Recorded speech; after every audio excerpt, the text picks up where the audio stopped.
Are you anxious about facing someone from your past?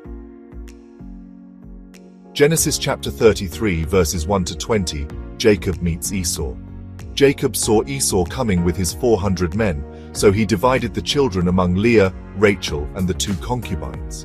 He put the concubines and their children first, then Leah and her children, and finally Rachel and Joseph at the rear. Jacob went ahead of them and bowed down to the ground 7 times as he approached his brother. But Esau ran to meet him, threw his arms round him, and kissed him. They were both crying. When Esau looked round and saw the women and the children, he asked, "Who are these people with you?" "Esau, who are these people with you?" "These, sir, are the children whom God has been good enough to give me." Then the concubines came up with their children and bowed down.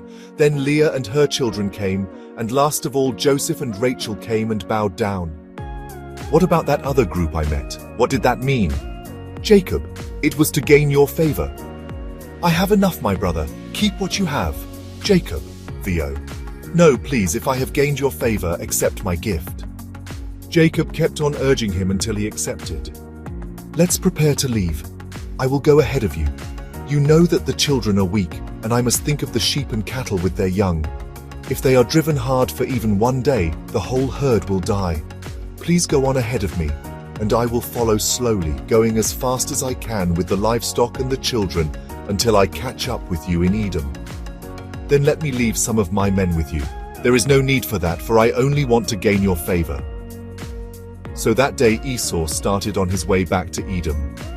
But Jacob went to Succoth, where he built a house for himself and shelters for his livestock. That is why the place was named Succoth. On his return from Mesopotamia, Jacob arrived safely at the city of Shechem in the land of Canaan and set up his camp in a field near the city. He bought that part of the field from the descendants of Hamor, father of Shechem, for 100 pieces of silver. And so they part ways, not as enemies but as brothers. The past was the past. Forgiveness had won. Jacob would go on to build an altar of remembrance. He named it El Elohe Israel, God, the God of Israel. Because when we humble ourselves, when we choose forgiveness over bitterness, we don't just find peace with others, we find peace with God. Love all and care for all. Let's walk in forgiveness and faith.